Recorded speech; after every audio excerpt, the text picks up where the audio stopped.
Mama Helen TV show, Mama Helen ló ti dé. Mọ́mí ti wá dé, Mama Helen ló tún ti dé. Oríṣiríṣi ara.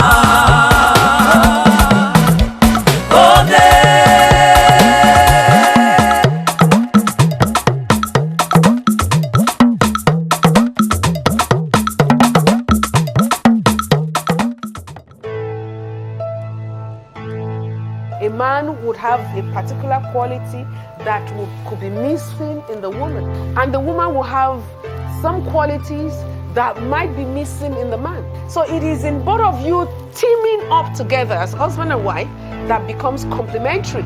A woman must maintain the cleanliness of that house. If your wife is the best person to manage fund, allow her to do that. You can't acquire wealth without saving.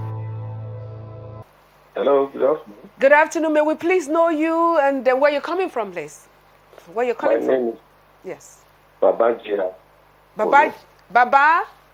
Babajia from Abuja. From Abuja. Babajia, it's a pleasure. Thank you for calling in. What of a woman from Peter to a minister? When a woman... A woman that signed an assignment from the pit of hell to a minister. Okay. That is one. Okay. Two, if the woman is a right sensitive woman, but she keeps doing something deliberately to annoy the husband, Yes. how would they handle it? Okay. Number three. Oh my God, I hope I'm going to be able to remember everything. Okay, I'm sure they will help me. Go ahead. Is there any reason for my what? Thank you. Oh, no, I didn't get the third question though, but I'll quickly handle the two. You said if the wife... Number three. Okay. Number three. Yes. I said, is there any reason for divorce? Is there any room for divorce? Okay, Yes. all right, okay. So let's start with the number one question. You said if a woman is sent from the pit of hell. I guess that was the question right now? Okay, now I'm going to answer that question by giving you a story about a couple, a man that actually came to see me. And the man said to me, Mama, I want to divorce this woman. So I asked, why? What? I mean, 20 years of marriage now. I want to divorce this woman. So I said, what has she done? What would you want to? I said, she's a witch. So I got out of my seat. I said, oh my God, are you serious? He said, Mama, why are you running? I said, you said she's a witch. So if she's a witch, she must have given you one too. You have lived together for 20 years. That makes you a wizard. So he started laughing. You know, men has a way of concluding, you know, a situation in a funny way sometimes. Just because there's a little problem between you and your wife does not mean you should label her as a witch or label her as one thing or the other. Rather, iron it out. It's extremely important. Number two, just because you are looking for another woman, okay? You've seen a younger girl, okay?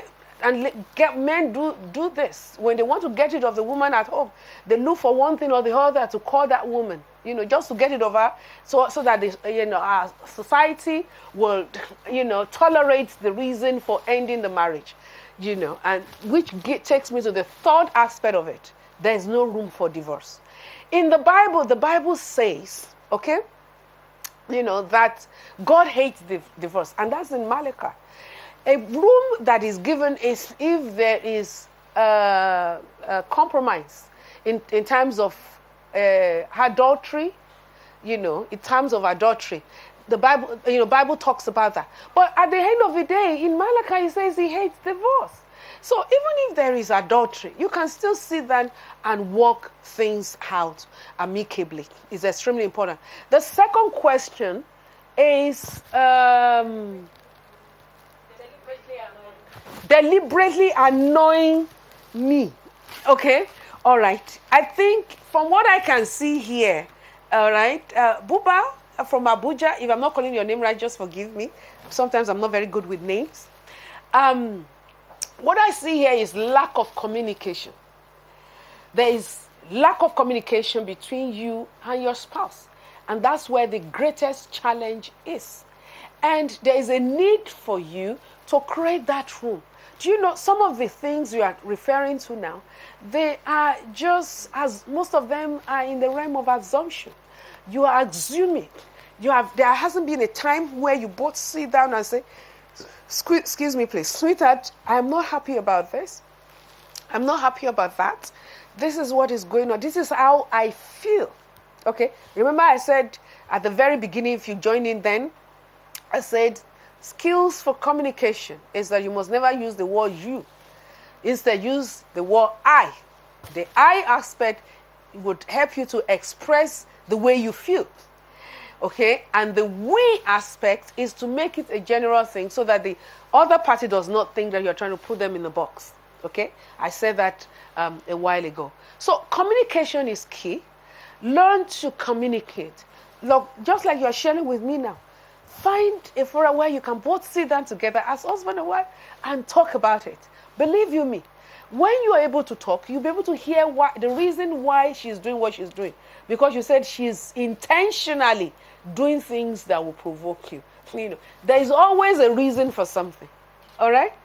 There's always a reason for something. If she's acting out, there's a reason why she's acting out. And you need to pay attention as a husband to hear out the reason. Maybe she must have tried talking to you. Someone says, oh, women talk too much. The reason why a woman will repeat one thing over and over again is because you refuse to listen when she mentioned it the first time.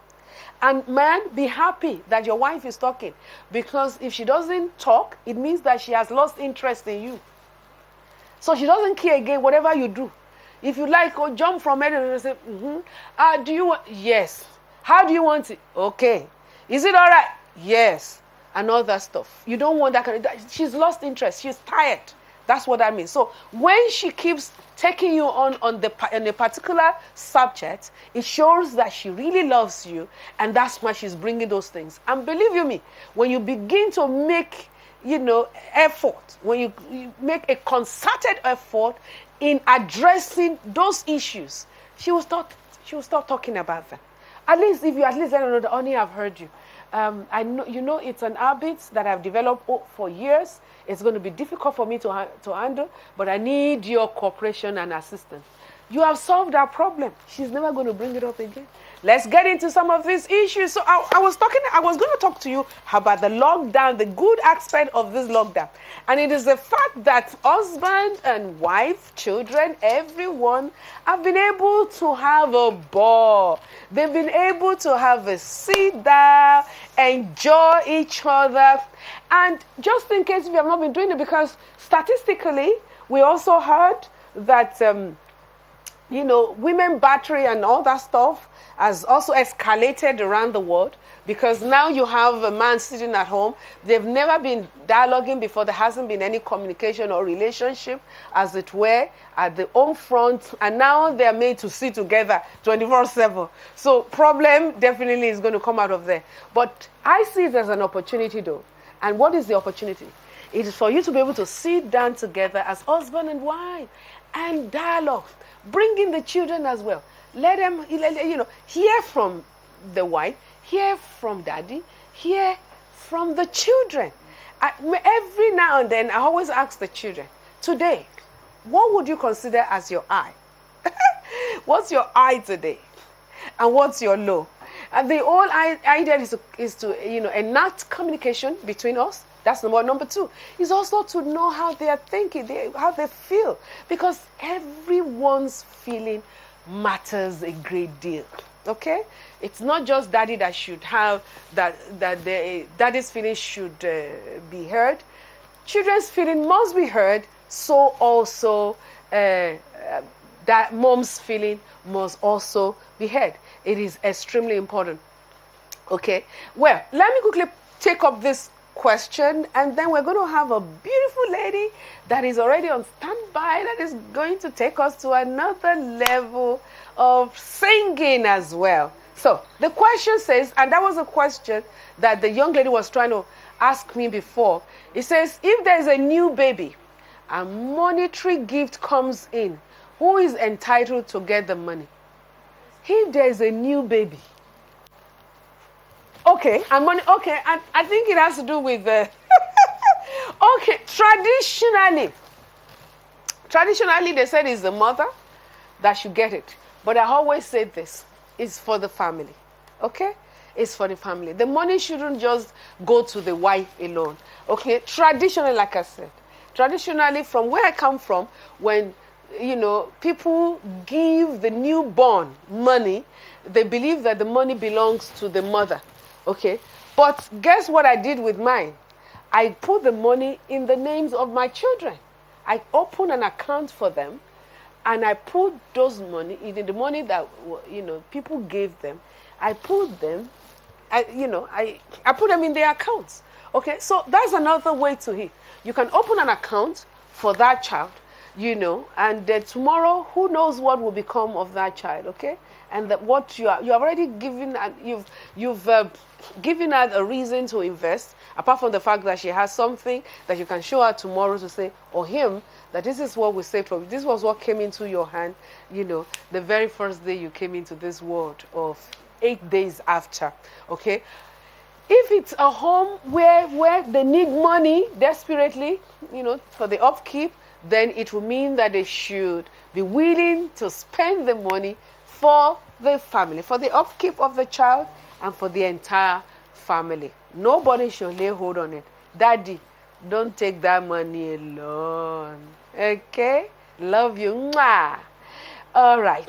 Awesome. I hope that has really, really blessed you greatly. A very good afternoon to you, Mama. Good afternoon. And, I am Mrs. Mojere Semuge. Yes. Yes. And then thank you so much. It's a pleasure. Thank you, Ma'am. It's a pleasure. It's been amazing. I've been learning a lot from what you've been talking about. Thank you. And you talked about family being made up of the father, the mother, and the children. And the children, yes. I happen to be working with young people, yes, especially the teenagers. And we find out that with what's going on in our society today, most of our young people feel neglected. Especially the teenagers. They feel that parents don't show them enough love, enough care. They are not there for them. And then you find out that parents, most of us are very busy. Father goes out, work morning till night. Mother is out there working, morning till night. And the children are there feeling neglected. Yes. So in such a situation, my question is, how can there be a balancing? How do we create this balancing of both the parents and the children? And then you also said you have time for your children. Yes. You create time with them. Intentionally. And then, yes, intentionally. And then there are some home whom lack such. And then it's a situation like this. What do we do? How do we bring the children in to feel a part of the family? Thank you very much for that question. Thank you, Mom. I love that. Thank you so much. Thank you, Mom. I mean, you've said it all, and that is the greatest challenge with the children. As a matter of fact, if you had some of those children today with the lockdown and all, they will tell you that their high is the fact that they have daddy and mom at home. Okay? That's the greatest thing that can ever happen. We need to, as parents, we need to intentionally, make a room for our children. Create that family space. It's extremely important. My husband and I are very busy people. Daddy is busy, I am busy. I'm running a lot of things. He's also handling a lot of things. And the tendency is there for us to be, out of the house sometimes. But what we've been able to do is to see how we can balance it. I'll give you an example. I'm coming out to do this today. But before, I think about 2 days ago, we decided on when we are going to be able to have our devotional together. Since it was not going to be, and the children too were going to be having their online. Eagle Heights International Schools is offering the entire parents of our the wards now. We are offering them free e-learning. So my children were supposed to be having elocution this morning. So because of that, that more or less shifted some things, in the family. But we all agreed. We all knew how the day was going to be. And it was, okay, when mommy gets back, this would have been done, that would have been done. We can still go ahead and have our morning devotion. So it's not about the time. It is the content. It is the ability to, to spend time with one another. It's extremely important. If you don't do that, our teenagers will go out there and they will start mixing up with wrong people who would, influence them negatively, and then at the end of the day will become our problem. We must intentional. That's why I use the word intentional. It has to be an intentional thing to know that, God brought them into our lives. They are not a problem to us. We must create that space for them to be able to enjoy us. I have my last one, triplets they have, but the last one amongst them, first, once he gets up in the morning, once he wakes up and is done with whatever, the next thing he does is to hop, on the bed with me and just stay glued.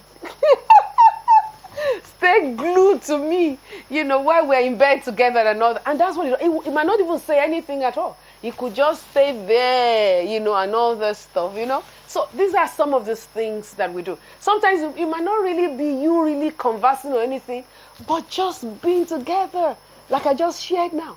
Lying together, be in bed together. It goes a long way. Parents must take advantage of that so that we don't lose them. We don't lose them. I saw something very, very comical. Where a child during the lockdown, a child was in the living room, pouring water all over the place and all that. And the mother walked in and said, "What are you doing?" He said, "Well, I'm doing whatever the room." I said, "But in my living room." No, he said, "Not. This is not your living room. This is parlor." Very, very comical. This is the time that their children will really get on the nerves of their parents. It's natural, but take it in. Enjoy it. Sit down there. Shut up. Write your book. Homework. A time will come where she will, you won't have those children again. They would have gone back to school, maybe university and all that. And guess what? Once your child or children enters university, that's the end. You more or less, you cannot have that kind of leverage that you need to have with them again. So while they are still at home, make use of that moment. Enjoy yourself. That will be my answer to that. Thank you very much, ma. I'm grateful. Thank you, ma. Yes, ma. Please, may we know you for the sake of our audience? I am Assistant Pastor Emily Alero Aje Adarokanri. Woo! Awesome. Mama, it's a pleasure. The pleasure is all mine. I've really enjoyed myself. Thank you. I'm grateful that I'm here. Thank you. Mama, you touched on divorce. Yes.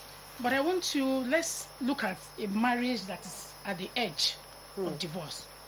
What can one do? Well, the greatest Mama, please, let me just put in the second question. Okay. Is it right to have joint account? Okay. All right. Beautiful. Thank you very much for that question. I know it's something that a lot of people would also like to know. Now, to start with, before you get to the stage of divorce, a lot of things must have happened. And this is the greatest challenge we have with families, because Africans are very secretive. Okay? We go through stuff at home, but we don't speak out on time. Mostly women. When a woman is going through a lot, in her home, she hides it. She doesn't want anybody to know. And, the matter would have exacerbated to a point where it becomes very difficult to be able to handle. It's like an issue that has gone on for 30 years, for example. It's not going to be solved in one day. It's just going to create a roadmap to solve it. All right? If there is any home like that, don't give up on each other. The marriage was beautiful at the onset. It was handsome. I will call it handsome. It was gorgeous. It was beautiful at the onset. Think about how you both started and get yourself back to that. Because at the end of the day, what is going to happen is that gradually you begin to know that where there is misunderstanding, there is also a room for understanding. And it comes through dialogue. So my advice to such couples is for them to talk about what, the differences, what could have necessitated to them now thinking that, well, we can no longer live together as husband and wife, it's better to pack it up. Now, if it's not working, Okay, because this one is holding their ground to say I'm right and wrong and whatever, this one is wrong, then you might need to consult. Okay, and it will mean for you to discuss it with your pastor. You know, look for somebody, you know, that you can talk to. Someone who is sensible. Because if you take it to an in-law, you know, especially if it's an in-law, you know, who is biased, because, you know, who hates the family to start with, who is not happy that you are both married, who does not wish either the man or the woman well, will take side. And in taking side will further, you know, create problem. And that's why it is always better to talk to a third party or someone who is matured in the family. You know, someone who is matured in family who will not take side, who will be able to tell what, you know, whoever that is at fault, you know, to make some amends and so on and so forth. That is extremely important. You need to escalate it. Don't sit with it. Think about the years you are putting into that marriage. Think about your children. It's extremely important. Think about the sacrifices you have made. And above all, think about somebody else taking your place. You know, so there's somebody there who is warming up and who wants you out by all means so that the person can come in after you have labored for years. Don't do that. Sit in, work it out. At the end of the day, peace will definitely come. The other aspect to this is the aspect of joint account. I don't have any problem with you having a joint account. The only thing here is that it has to be agreeable. It must be that you can both sign or either to sign. Now, if you're going to be looking at either to sign, then trust must come in. The trust element you cannot leave out. Okay? It will mean that you know that the other party is not going to wake up one day and clean out their accounts. I know that. If you are not sure of that, then it can be a joint signatory where both of you must sign before anything comes out of the account. I think it's a beautiful thing. It creates bonds and all that, but it has to be done properly. And it has to be by agreement, knowing that, okay, this is how we're going to operate this account. It's a noble thing. It solidifies the marriage and the relationship. Thank you. Thank you very, very much. It's such a pleasure. I'm seeing all of you, and I'm really excited just seeing you alone. Parents out there, be careful how you relate sexually before your children. Avoid exposing those children into something they're not supposed to know. Yes, you are the head of that home, but also remember that Jesus is the head of all. Allow her function in her place as a wife, as you also function in your place as a husband. Mama Helen, you to take you higher, it's to build your home, make you smile again, keep a day with Mama Helen and you. Mama Helen and You, showing on the African Broadcasting Network.